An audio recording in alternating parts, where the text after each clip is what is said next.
We spent the last 2 days at Kabwe. It's a campsite in Kasanka National Park, northern part of Zambia.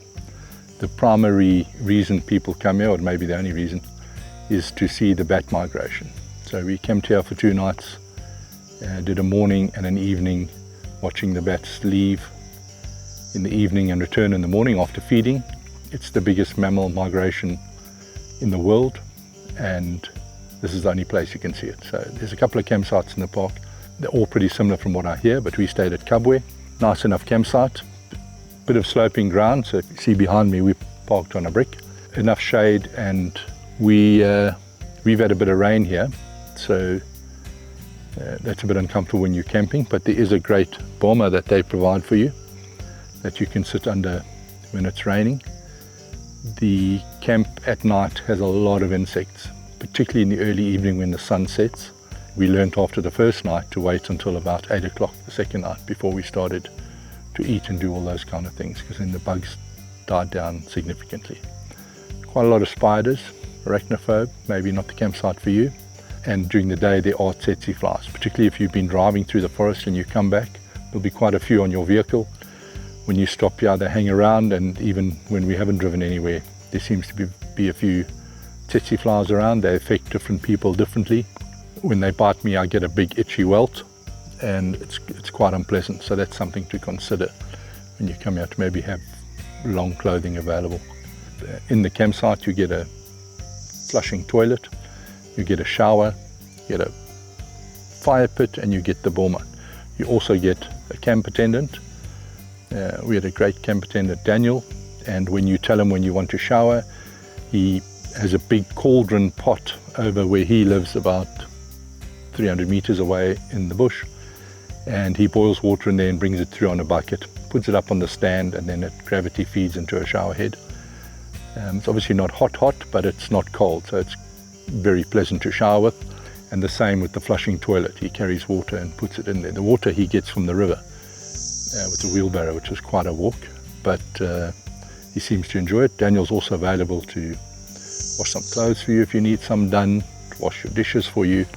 It's great in the evening when you come back from watching the bats depart. You come back, there's already a fire going, and even in the morning when you come back, there's a fire going. When you get back to campsite, all your dishes are washed. It's really very pleasant way to camp. Let's have a walk around and see what there is here. The fire pit, this is where we made our barbecues, did everything. We sat around here in the evening and the morning. When we come back, nearby is the boma. It's got a bench style table and chairs in there.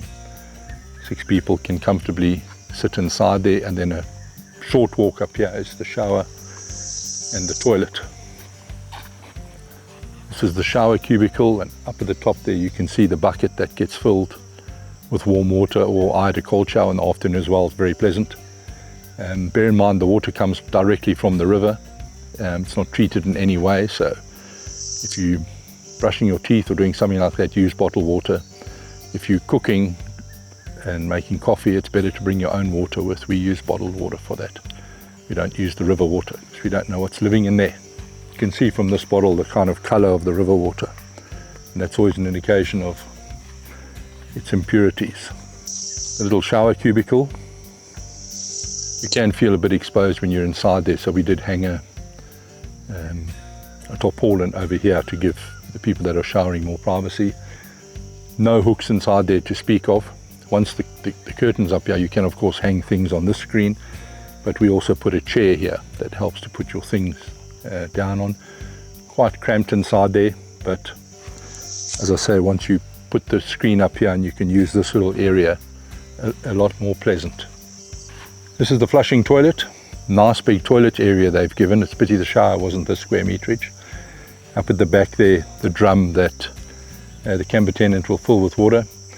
Also no kind of door here to tell you if it's occupied, especially if you're a largish group.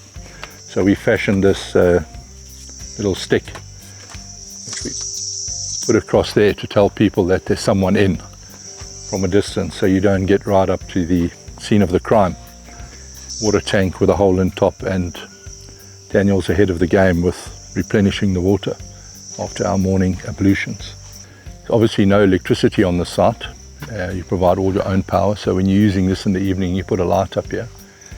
Helps if you've got a yellow or a red light, because as I say, the bats are here from mid-November, I think, to mid-December, and that's summer, and it's the start of the rain, and there's 1,040,900 insects that descend on you when you put a light up, and it's of all sorts. There's spiders, there's grasshoppers, there's beetles, there's moths, there's mosquitoes. They all come to the party.